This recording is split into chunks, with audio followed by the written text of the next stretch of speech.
اب یہ وہ رشیا نہیں ہے جس کو سوویت یونین جس کو ہم نے شکست دی تھی. ہم نے سوویت یونین کو شکست دی تھی اور توڑ کے ٹکڑے ٹکڑے کر دیا تھا. اب یہ رشیا ہے. اب اس رشیا کے انٹرسٹ ہمارے خلاف نہیں ہے. اب براہ راست ہمارا کوئی تصادم اس کے ساتھ نہیں ہے. اور رشیا بہت دیر عرصے سے ہاتھ بڑھا رہا ہے ہماری طرف کہ کسی طرح ہم اس کے ساتھ اب دوستی کر لیں, اس لیے کہ اب چائنا کی پروٹیکشن ہمیں حاصل ہے. یعنی چائنا تو ہمارا دوست ہے ہی, یہ گارنٹی دینے کے لیے ہمیں کہ رشیا اب ہمیں تنگ نہیں کرے گا. ایس سی او کا ایک کلیکٹو سیکورٹی بلاک ہے, ہمیں اس میں شامل ہونا چاہیے. while we are leading the Muslim world, while we create our own collective security arrangement within the Muslim bloc, ہم کو ساتھ ساتھ اور مسلم بلاک کے ساتھ ساتھ ہمیں اس کلیکٹو سیکورٹی ارینجمنٹ میں نیپال, بھوٹان, سری لنکا, وہ سارے ممالک جن کو انڈیا سے خطرہ ہے, یعنی انڈیا ظاہر ہے اس سے بہت زیادہ ڈسٹرب ہوگا, لیکن اس کو ہم نے something that we have to achieve. اور چائنا تو ہم کو ویسے ہی ایس سی او میں بلانا چاہتا ہے. یہ ہم ہیں جو نیٹو کی وجہ سے اور امریکن پریشر کی وجہ سے نہیں جا رہے ہیں. اور آپ کے خیال میں آپ کے خیال میں کامن ویلتھ کے اندر شامل ہونے کے بارے میں what's your take on that? Common wealth تو صرف ایک اکنامک خیرات ہے جو وہ ہمیں دینے کے لیے, ذلیل کرنے کے لیے بار بار, اور ہمارے آگے کینڈی لٹکانے کے لیے ہمیں ذلیل کرتے ہیں تھوڑے تھوڑے عرصے کے بعد, کبھی نکال دیتے ہیں, کبھی داخل کرنے کی بات کرتے ہیں. ہمیں اس کو ریجیکٹ کر دینا چاہیے, نظر اٹھا کے نہیں دیکھنی چاہیے, جوتے کی ٹھوکر سے اڑا دیں ہم کامن ویلتھ کو کہ آئندہ ہم دیکھیں گے نہیں تمہاری طرف. اگر عزت اور شرم ہے ہم میں تو جو سلوک وہ ہمارے ساتھ کر رہے ہیں, we should do exactly the same treatment to them, and it's enough, we don't need Commonwealth now. ہم کلیکٹیولی چائنا کے ساتھ, پاکستان, مڈل ایسٹ کے عرب مسلمان ممالک کو ہم ارینج کر کے رشیا کے ساتھ مل کے we can create enough economic and security and political and diplomatic and defence bloc کہ جس کے بعد ہمیں مزید کسی اور فورن پالیسی اور ڈپلومیٹک اسٹرینتھ کی ضرورت نہیں پڑے گی. دیکھیے اس بات کے باوجود کہ پاکستان اپنے کلیکٹو سیکورٹی ارینجمنٹس بنائے, جب ہم نے یہ بات کی تھی کہ ہم اپنی ملٹری ڈاکٹرن کو ری رائٹ کریں تو اس میں ایک بڑا انپورٹنٹ ایسپیکٹ یہ تھا کہ Pakistan should prepare for asymmetric decentralized warfare. Decentralized warfare کی کیا مطلب؟ دیکھیے عراق میں انہوں نے یہ کیا کہ ان کے پاس ٹیکنالوجی بہت زیادہ ہے, یہ سب سے پہلے کمانڈ اینڈ کنٹرول سینٹرز پہ اٹیک کرتے ہیں. ان کے پاس کن کے پاس؟ یعنی امریکنز کے پاس, زائنسٹ کے پاس, انڈینز کے پاس, اسرائیلیز کے پاس. اگر ان کے ساتھ ہمارا ایک کلیکٹو ہماری جنگ ہوگی تو یہ سب سے پہلے کمانڈ اینڈ کنٹرول سینٹرز کو ہٹ کرتے ہیں. ٹیلی فون ایکسچینجز ہیں, ٹیلی فون لائن ہیں, بریجز ہیں, سیٹلائٹس ہیں, جیمرز ہیں ان کے پاس, الیکٹرانک کمیونیکیشن ہے. ہمارے لیے ممکن نہیں ہوگا کہ ہم ایک مرکز سے بیٹھ کے یا جی ایچ کیو سے بیٹھ کے پورے پاکستان میں جنگ لڑ سکیں. اس کو ڈی سینٹرلائز وارفیئر کا مطلب ہے کہ ہمیں northern command, southern command, eastern command, western commands بنانی پڑیں گی. ابھی پھیلانا پڑے گا آرمی کو مختلف کمانڈز میں, تاکہ اگر ہمارے ریجنز کہیں کٹ بھی جاتے ہیں, ٹوٹ بھی جاتے ہیں آپس میں, تو وہ انڈیپینڈنٹ کمانڈز ہماری اس قابل ہو کہ اس جنگ کر سکیں, سسٹین کر سکیں ایک طویل جنگ کہ جو ہم اپنے دشمن کو اس میں پھنسا سکیں. یہ اس کو ری ڈیفینیشن آف ملٹری ڈاکٹرنز ہیں. پاکستان نے اپنا گوادر پورٹ چائنا کے حوالے کیا. اگر ڈیفینس اور سیکیورٹی کے حوالے سے دیکھا جائے تو اس کی کیا سگنیفیکنس ہے؟ دیکھیے ایک بات جو بہت اہم سمجھنے کی ہے کہ کچھ عرصے کی بات یہ کہ آپ دیکھیں گے کہ چین میں اور انڈیا میں بھی تصادم ہونے والا ہے, ان کی جنگ ہوگی آپس میں بھی. کیوں؟ چین اور انڈیا کمپیٹنگ اکانومیز بھی ہیں اور کمپیٹنگ پاورز بھی ہیں. دونوں کے ساتھ ایک کامن پرابلم ہے کہ ان دونوں کے پاس اپنی انرجی نہیں ہے, گیس نہیں ہے, پیٹرول نہیں ہے, and they are both energy hungry. ان کو شدید ضرورت ہے انرجی کی. اگر ان کو انرجی نہ ملی, اگر انہوں نے دنیا میں مختلف وسائل استعمال کر کے, ریسورسز حاصل کر کے اپنی اکانومی کے لیے انرجی ریکوائرمنٹس پوری نہیں کی, تو یہ اپنے اندر ہی کولیپس کر جائیں گے.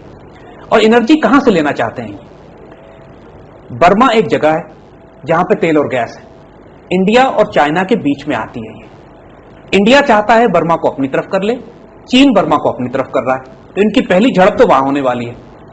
دوسرا ایران, انڈیا یہ چاہتا ہے کہ ایران سے گیس پائپ لائن پاکستان کے ذریعے پہنچے اور انڈیا پہ آئے. انڈیا کو خوف یہ ہے کہ رستے میں پاکستان ہے, اور اگر پاکستان نے کوئی رکاوٹ ڈالی تو انڈیا کی انرجی کولیپس کرتی. چائنا نے یہ آفر کر دیا ہے کہ اگر انڈیا شامل نہیں ہوتا ہے تو یہ گیس پائپ لائن ہم چین لے جائیں گے, کراکرم ہائی وے کے ذریعے 3000 لے جائیں گے, یعنی 3000 کلومیٹر کی پائپ لائن بنائیں گے. یہ انڈیا جانے کے بجائے یہ پائپ لائن وایا کراکرم ہائی وے یہ چین چلی جائے گی, یعنی ایرانین گیس چین جائے گی انڈیا جانے کے بجائے. اور جو انڈین اوشن ہے, دیکھیے ایک بات سمجھنے کی کوشش کیجئے, جو سیکنڈ ورلڈ وار تھی, سیکنڈ ورلڈ وار بنیادی طور پر پیسیفک اوشن میں لڑی گئی, یعنی ایشیا پیسیفک میں چائنا جاپان کے خلاف, اور یہ سارے فلپینز اور یہ سارے ریجن میں لڑی گئی. پچھلی صدی میں 19ویں صدی میں یہ ساری جنگ جو اہم سمندر تھا دنیا کا وہ میڈیٹرینین تھا, یعنی اور اس سے پہلے کے جو معاملات تھے, اس سے پہلے کی صدیوں میں میڈیٹرینین, جہاں پہ خلافت عثمانیہ کا عیسائی دنیا کے ساتھ تصادم ہوتا تھا, Mediterranean sea was the ocean. ہر دور میں کوئی نہ کوئی سمندر دنیا کا ایسا ہوتا ہے جس کی بڑی اہمیت ہوتی ہے. 21ویں صدی کا جو سمندر ہے وہ انڈین اوشن ہے, یعنی تمام دنیا کی نیوکلیئر سپر پاورز، چاہے وہ روس ہو، چاہے وہ چائنا ہو، پاکستان ہو، انڈیا ہو، امریکہ ہو یا اسرائیل ہو، انڈین اوشن پہ کنٹرول کی کوشش کر رہے ہیں. اور چین کی 80% انرجی وہ تمام کی تمام انڈین اوشن سے انڈیا کے ساتھ سے ہو کے جاتی ہے، چین پہنچتی ہے. اور انڈیا نہ صرف یہ کہ اس پورے ریجن کو چین کے راستے پہ رکاوٹ ڈال رہا ہے، بلکہ انڈمان اور نکوبار آئلینڈ میں انڈیا کے بیسز ہیں کہ جہاں سے وہ ملاکا اسٹریٹ سے اتنی نزدیک ہو جاتی ہیں کہ جہاں سے چین کی کوئی جہاز چین کا گزر نہیں سکتا اگر انڈیا پرابلم کریٹ کرے اس کے لیے. تو انڈیا اسی لیے بہت بڑی نیوی کریٹ کر رہا ہے. اسی تمام انڈین انفلوئنس کو شارٹ سرکٹ کرنے کے لیے، بائی پاس کرنے کے لیے چین نے گوادر کی بندرگاہ پہ کام کرنا شروع کیا اور گوادر کی بندرگاہ لی ہے. اس کے دو فائدے ہیں. ایک فائدہ تو چین کو یہ پڑتا ہے کہ ساری جو گلف سے اس کی سپلائیز آئیں گی وہ ٹرمنل یہاں بنائیں گے اور یہاں سے ٹرمنل کے ذریعے پائپ لائن یا ٹرکوں کے ذریعے بھی اپنی سپلائیز لے کے جا سکتے ہیں اوپر. دوسرا یہ کہ اگر انڈیا ان کے لیے پرابلم کرے تو یہ انڈیا کی سپلائیز یہاں روک سکتے ہیں. ہمارے لیے کیسا ہے یہ اسٹیپ؟ تو ہمارے لیے اسٹیپ اس لیے اچھا ہے کہ جب چین اگر انڈیا کی ٹھکائی لگائے تو ہمیں تو ہر حال میں سوٹ کرتی ہے. یہ تو ہمارے لیے بینیفیشل ہے، ہمارے لیے بہت زیادہ بینیفیشل ہے کیونکہ چین کے اس خطے میں موجود ہونے کی وجہ سے ایک بہت بڑا بیلنسنگ فیکٹ ہے جو پاکستان کو فیور کرتا ہے. جیسے جب آواتن نے کہی نا کہ اب یہ کلیکٹو سیکورٹی ارینجمنٹ کا دور ہے. اس وقت پاکستان اور چین کے انٹرسٹ اس طرح کنورج ہو چکے ہیں کہ ہم دونوں کی ایک ہی دشمن ہیں، ایک ہی مفادات ہیں، ایک ہی ہمارے مستقبل بھی ایک ہی ہے. اور ایس سی او کے سیکورٹی کلیکٹو ارینجمنٹ میں داخل ہو کر چین کے ساتھ تعاون بڑھانا ہمارے ہر لحاظ سے مفاد میں ہے. اس کلیکٹو سیکورٹی امبریلا میں ہوتے ہوئے ہم امریکہ کا بھی مقابلہ کر سکتے ہیں، انڈیا کا بھی کر سکتے ہیں اور اسرائیل کا بھی کر سکتے ہیں. اور how is it economy wise economical ہمیں یہ بینیفیشل ہے ہمارے لیے؟ ہر لحاظ سے اس طرح کے دیکھیے ہمیں اپنی انرجی کی تمام ریکوائرمنٹس اپنے خطے سے مل سکتی ہیں. ہم اگر ان کو سیکورٹی آفر کریں ان ریٹرن ہم ان سے انرجی لے سکتے ہیں. ہماری انرجی کی نیڈس تو ایران بھی ہمارے ساتھ بارڈر لائن ہے، بالکل بارڈر ملا ہوا ہے ایران کے ساتھ تیل اور گیس کی تو ہم پہلے ہی بات کر رہے ہیں. سو ہماری انرجی ریکوائرمنٹس یہاں سے پوری ہوتی ہیں، سیکورٹی آفر ہم کر سکتے ہیں. اوور آل ریجنل سیکورٹی کے لحاظ سے nuclear super power confrontation scenario میں چین ہمارا ساتھ دے سکتا ہے. We are very well placed. جی زید صاحب، وقت ہوا ایک بریک کا، حاضر ہوتے ہیں بریک کے بعد. Welcome back to Brass Tacks. جی یہ بات تو ہو گئی کلیکٹو سیکورٹی ارینجمنٹ کی. انڈیا کے حوالے سے آپ کن اقدامات پہ ارج کرتے ہیں؟